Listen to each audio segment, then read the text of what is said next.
dream that one day in Alabama, little black boys and black girls would join hands with little white boys and white girls as sisters and brothers.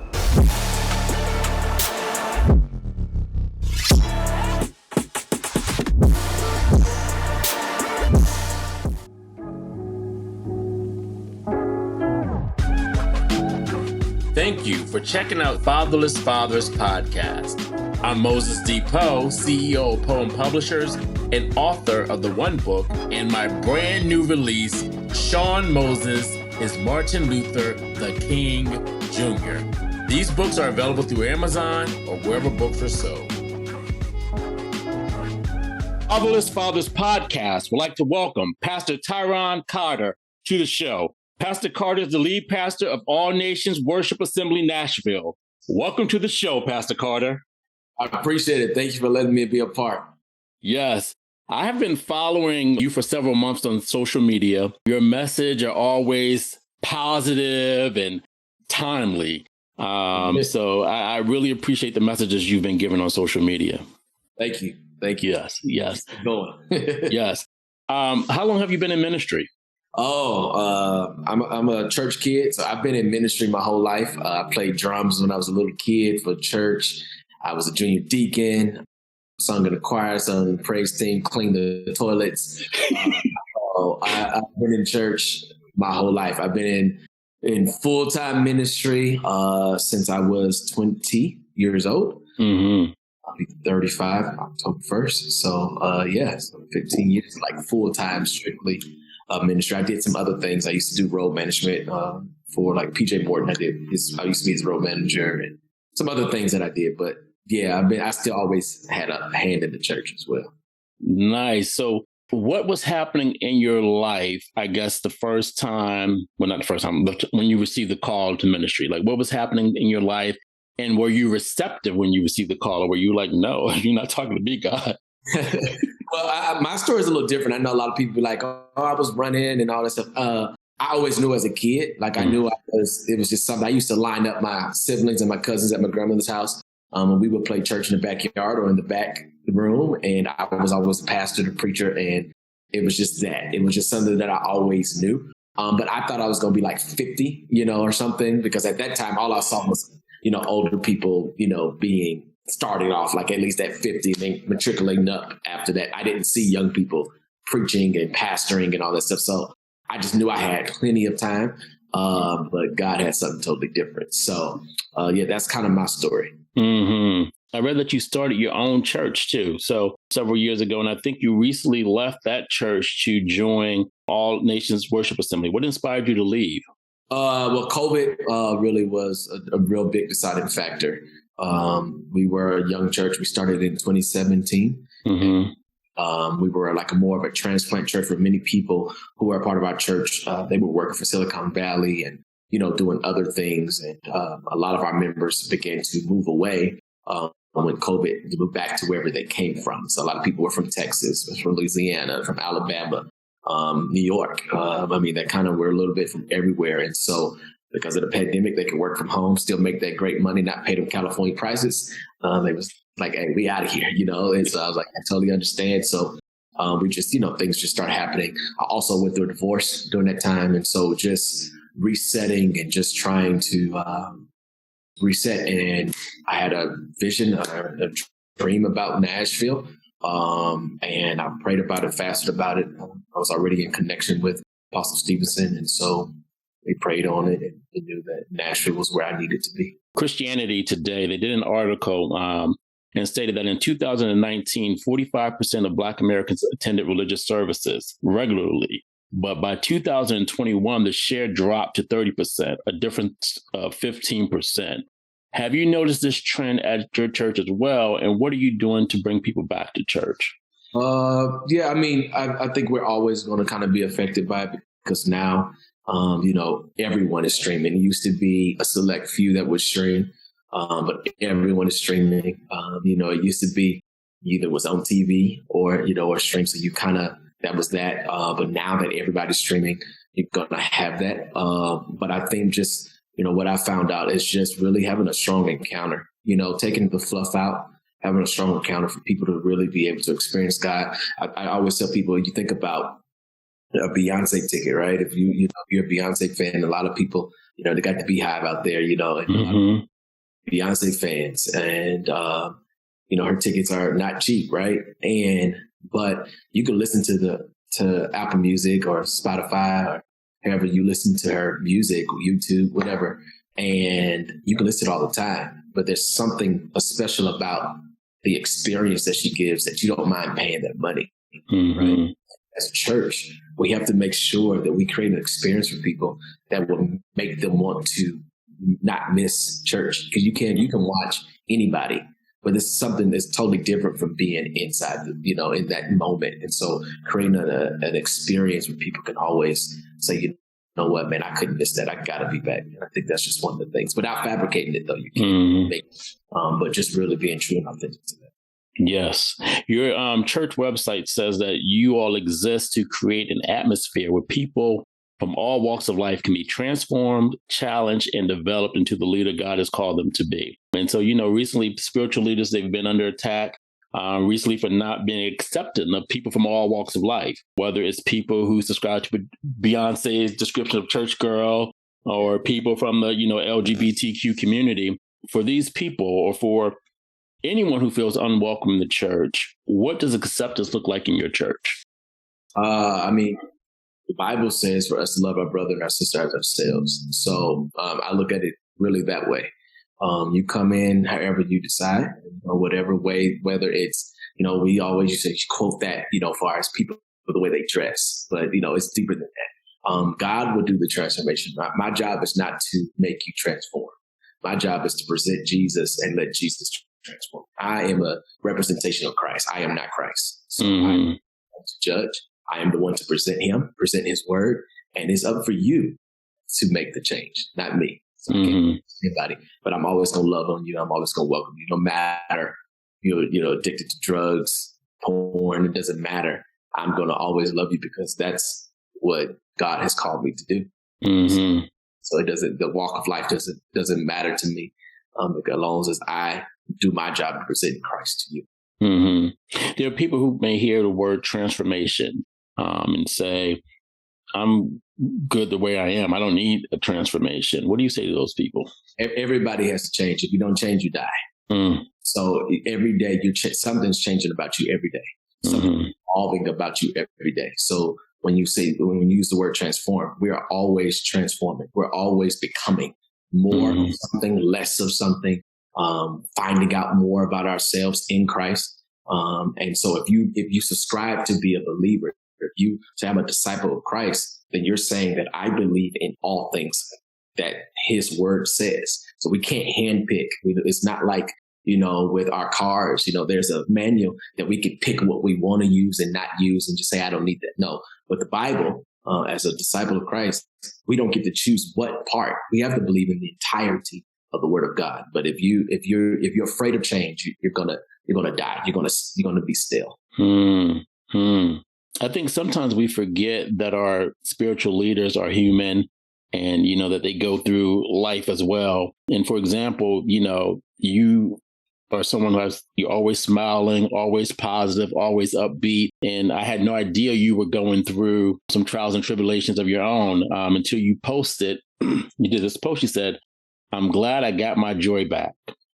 It's been a long time coming. This is the first time I didn't have to force a smile. The past few years have been, you did some emojis from the pandemic, divorce, betrayal, transition after transition, depression, war, life. How did God help you see the light and feel joy again? It was like, that was a journey. I'm not going to say I prayed one time and then it just, automatic. No, I prayed, I cried. I've done all of that, I tried to vacate. I tried to do with, whatever that could be.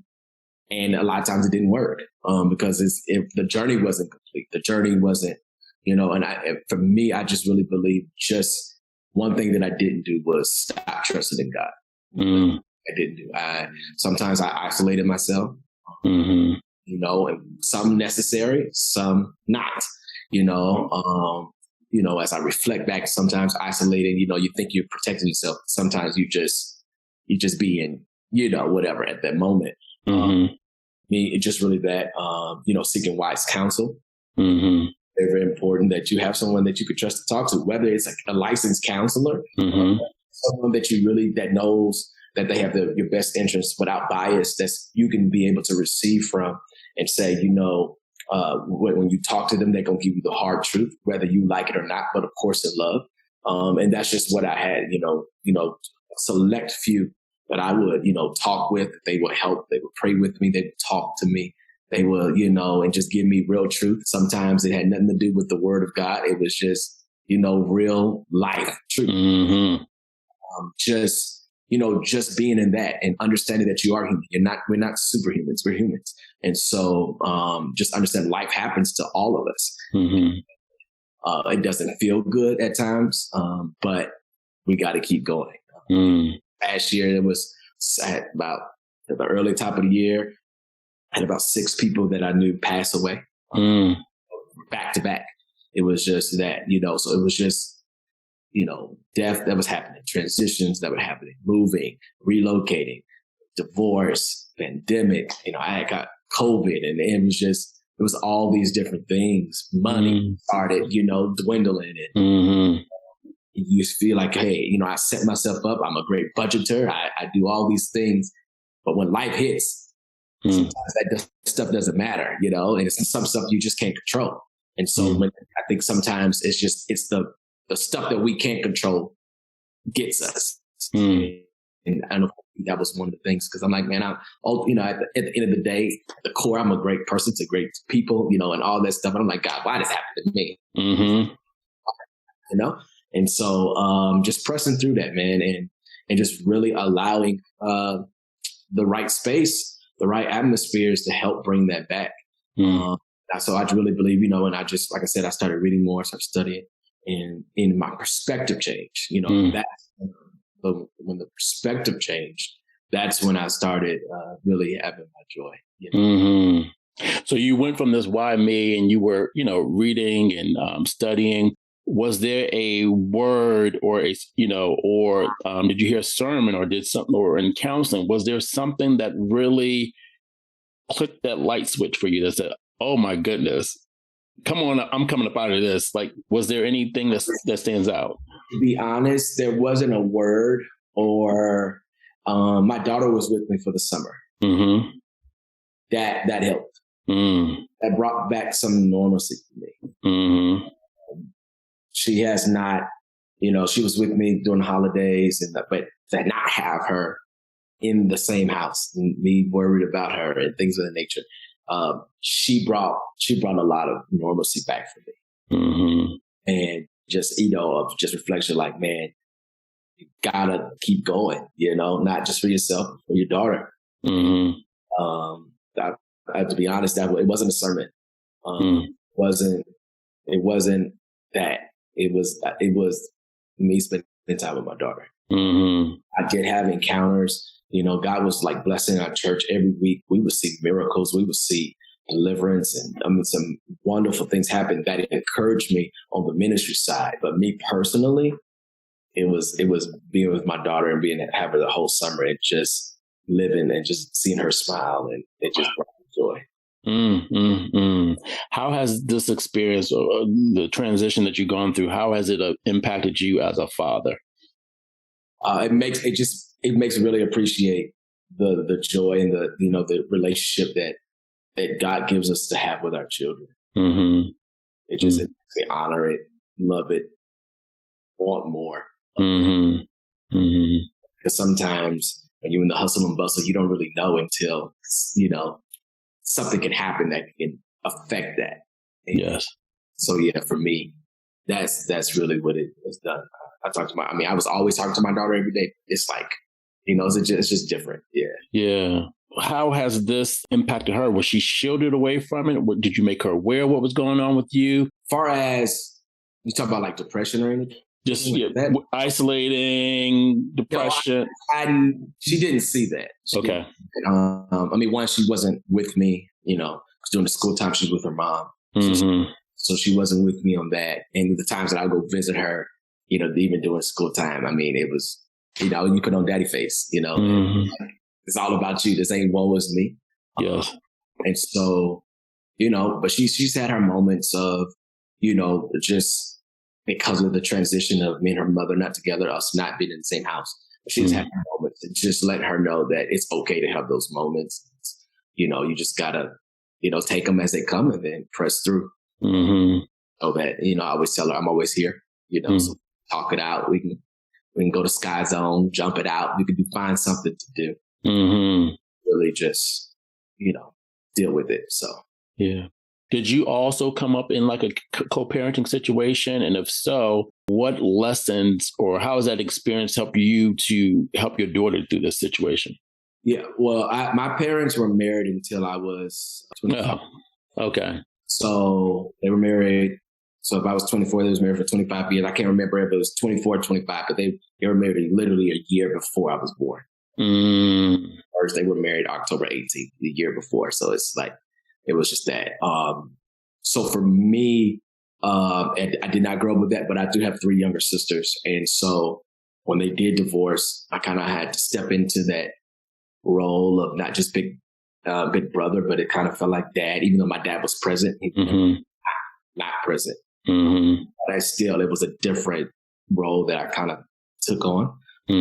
So I guess it did help kind of prepare, because for my baby sister, I had to kind of be a little different. Yeah. But I have friends, I have other, I grew up with people from that experience. Their parents were divorced, they only single parent or whatever. And most of my friends are kind of like that. And so we're just, I would see it, but I didn't, experience it hands-on, but, I often kind of feel it through them.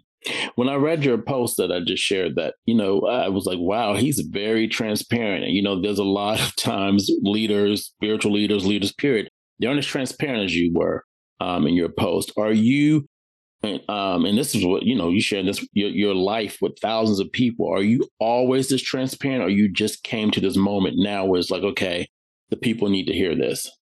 No, I've kind of always kind of just been that. I mean, if I don't say it necessarily in a sermon or a post, I'm gonna say it somehow.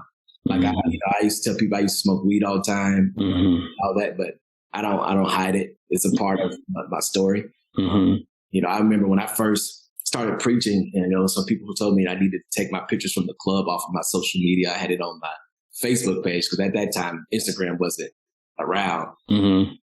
MySpace was around, and so it was MySpace and Facebook. It's like, you didn't take that off because that. I'm like, no, because people need to see like how I've grown. Like, I don't have no shame of that because that's who I was. Yes, I think when you start trying to hide stuff like that, you're no longer relatable. People you can't. Who are you to minister to if they can't really see that you too? Had moments of whatever, not saying that going to the club is bad. I mean, I don't, but it's just, I want people to know that, God can use me. He definitely can use you. And so let's do this thing together. So, I don't have, one of the things, I have friends from all walks of life. And so one of the things that they always tell me, they're just like, man, you have been the same, and that's what I try to pride myself on. Like, even as God elevates me, I want to be loving and humble and transparent as much as I can. Now, I ain't going to tell you the details, but you'll know. Yes. Are there a lot of young people in your church? Because, I gave the statistics about, African Americans in general just stopping going to church, but there's just a lot of young people who aren't necessarily being brought up in the church, who have no interest in church. Do you have a lot of young people at your church? Yeah, primarily it's young adults. We have some, baby boomers and things, but it's primarily young adults. I would say the average age is about 18 to 45. So, yeah. Because I present myself as such, and so And I got an old soul, but I also know how to be young at the same time. Yes. Do you think it's important for young people to come up in the church? Absolutely, I think so. I think it's just as much as it's important for you to matriculate through education. It is important. Church is important. There's so much I've learned. Stuff that it's like one of those things you eat the meat, spit out the bone. You just need to but I believe everybody. I mean, if they have the chance, to do it, I think it's wonderful. It's discipline, especially I tell my church all the time. I miss the old church sometimes, and that it felt like a family. Now kind of just feels like, oh, this is what we do. We come, you don't really speak to nobody, and you just keep going. Like I have family members that's not really family members, but they are my family members, and nothing you could say about it because we grew up in church together. Like they are close. There's no way you could tell that we're not blood. Like that, So I miss those days. Fellowshipping with other churches and stuff like that. So I think we find friends. One of my best friends is because I was from church, and so it's just I think it's great. Yes. Yeah, I agree that we definitely still need to keep some of the traditions alive. I think a lot of younger people, they don't want to sing hymns. They don't want to do that. I'm coming up on the rough side of the mountain. How can churches still engage younger people? They may not have a youthful pastor like you over the church or a youthful minister in the church. How can they engage younger people in their churches? I think they have to make the investment. If you don't have anybody young in your church, you're not going to attract anybody young in your church. So you're going to have to hire somebody, do what you need to do to make that investment. Because at the end of the day, it is a seed, it's an investment. And so you got to do what you got to do. That's what I would say, but have one of the things that my 93-year-old grandmother watches my service every Sunday, right? She loves it. She enjoys it. And I try to, we'll throw a hymn in there, and especially when we do communion or something like that, because I still believe in those. I don't, like you said, not those ones that be, sounding sad and all that. We're not doing that. Yes. Climbing up no rough side of the bed. So yeah, that is like, no, and so, those type of drawn out stuff, absolutely not. But I think it's just very important that for any ministry to try to aim to be multi-generational as much as possible. I feel like when you focus on one group so much, you alienate, another group.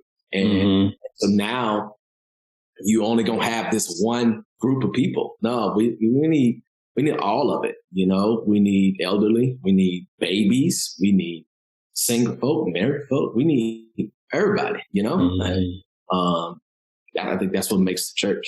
Do what you have to do to make the investment. Of course, things are not the same like it was. Churches might not have the money to do it, but maybe then you need to connect with another ministry, that is doing it. So you could offer your youth, hey, they have a youth night over there. You know what I mean? It's certain ways. And I think churches have to get rid of that competition spirit, because we all should be on the same team. Able to do that. What you don't have, somebody else has. It's great in collaboration. I really believe in collaboration. So, yes. What's your vision for your ministry? What do you see yourself, 5 years from now, 10 years from now? What's your vision for your ministry? For us to be a church, I tell people all the time, for us to be a church of evidence. So, I really believe that's what we are, and that's what we're becoming. So that it's one of the ministries that doesn't just preach about something, but they have evidence that that's what they walk out. So whether it's education, so if we're putting a demand on education, we have educational tools to help, regardless if you're going to trade school, elementary school, college, high school, it doesn't matter. There's something there that will help you with that, with outreach. Or one of my things is I want for people to be able to come to the church at any time. So if you're working and say, you might be doing your podcast and equipment, that you'll be able to use, come to the church, use the room to do what you need to do. There might be people at any point of the day that you want to come to the church in the sanctuary. We have music playing and people praying, whatever, or just silence, that you feel comfortable to come to do your work day. A lot of people work from home still. Come do your work day. I want it to be where it's a place where you can get whatever you need. So that's really the vision. I want it to be a place where it's really love. I always tell my leaders, hey, we are like the church of Chick-fil-A, right? And so when you go to Chick-fil-A, you're going to have a certain experience. They're not like McDonald's talking about what you want. Then how may I serve you? It's a customer service thing. It's not that the food's so great, even though I love their chicken sandwich. It's that it's the experience that they provide. And so that's what I'm not looking to be a mega church, but I'm looking to be very impactful. So regardless of how big the church is, I want us to make sure we have a strong imprint in our community, among people. And one of the things that I really hold myself to, that I really believe our ministry would be is calling to those who have been mistreated, those who have been cast out, those who have been abused by ministries. Those are the people that I really believe that God is returning back.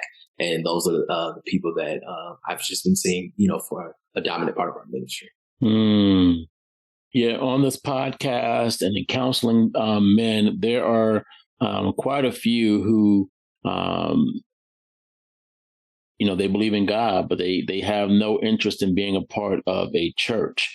And so, they're not really getting fed anywhere. How do people, what would be a first step for men like this who, I believe in God, I want to increase my knowledge, I don't want to go to church, they're turned off by the church. How do they come back to start getting the knowledge that they seek? Things like this podcast. Mm-hmm. There's plenty of sermons on YouTube. Whether you want to step into that, now that's where we are. It's digital age, so there's plenty of ways that you don't have to come to the building to receive. Mm-hmm. So I would definitely encourage that there. And then I would say challenge your thought. Why won't you go back? Mm-hmm. What's really the thing that you won't go back to? And it's the same thing. So right now, if I went to a burger place and I hated that burger place, it was a nasty burger, but I got a taste for a burger, I'm not going to just stop at that one burger place. I'm going to go find me another burger because I want a burger. If you want God, you're not going to let one ministry stop you from seeking God and finding out more about God. You're going to do what you need to do. Mm-hmm. And the same thing we as men, we do with sports, we do with, our cars, we do all these. If you got a bad barber, you're not going to just, I'm just going to be looking crazy. No, you're going to go find you someone that can chop you up and, not me and you because we don't have hair. But, we'll make sure that we're going to find whatever that is. Like, I believe that many times, especially with this generation, we allow one instance or one ministry and then just blanket it, and like, I'm not going. But I remember there were some clubs I didn't like when I was clubbing. I just didn't go back to that club. That doesn't mean I stopped clubbing. Yeah. So it's like, it's the same thing when it comes to the church. Find the church that fits you, and go from there. But if you say just like, man, I'm just not really ready, there's plenty of online. Find you somebody that you can relate to and plug in. And then do your part. The Bible says study to show yourself approved. So you need to be studying. You need to be reading. And the thing about it is, when you are really following Christ, you're going to love what he loves. He loves the church. So eventually you're going to get back to that. He loves the church, And so because of that, you'll find your way. Yeah. You can't just allow instances like, I've been divorced, but that doesn't mean I don't want to get married again. I'm not going to allow this situation to stop me from always wanting to be having a family and be married and all the other stuff. No, that one didn't work. So let's, when the time is right, let's move on. Let's get something else, Yes. Keep going. Yes. Pastor Carter, one of the things I really like about you is your prayers and your words of encouragement. there are men who are listening to this podcast who may have been through some of the transitions you spoke about going through or maybe going through. And so I'm going to ask you to kind of close us out with like either prayer or words of encouragement for men who are going through some transitions as well. Yeah. Let me just say this to whoever's listening, to my brothers that are listening right now. The word transition, you are literally transitioning. You are going from one place to the next. And so what that means is that just because we're going from one place to the next doesn't mean that that in between is going to be easy, but you're going to get to your destination. You have to believe and you have to press until you get to your destination. One of the things that I've learned and I continue is that if I stop, nothing will happen. If I stop right now, then I won't be able to get to any of my goals. My family, my bloodline won't be able to receive what I was created to do from because I stopped. So you can't stop. You have to keep going. You have to understand that it's bigger than you. And when you understand that it's bigger than you, you also understand that you matter. You are a main piece to the puzzle. You cannot not be present. You have to keep going. So I want to just encourage you today, just keep going, whatever it is. I know it hurts and I know it can feel like hell. And I know you guys want to punch somebody in the face, but just keep going and find you an outlet that you can release that stress. One of the things that I do, I go to the gym 6 days a week. I make sure that is my stress relief. That keeps me from trying to punch somebody in the face. So just do that and you'll be okay. And keep praying. If you're not a believer, I'm praying for you today that you will find that in God and just know that He's your strength. Thank you so much, Pastor Carter, for being on Fatherless Fathers podcast. I really appreciate you, and I will continue to support your ministry. I hope others will as well. Thank you so much. Thank you for having me. Thank you. You've been listening to Fatherless Fathers podcast with Moses D. Poe, CEO of Poem Publishers and author of the one book, And Sean Moses is Martin Luther the King Jr. If you enjoyed today's show, please tune in on my website, mosespoe.com. That's MOSESPOWE.com or anywhere where podcasts are available. Thank you for listening.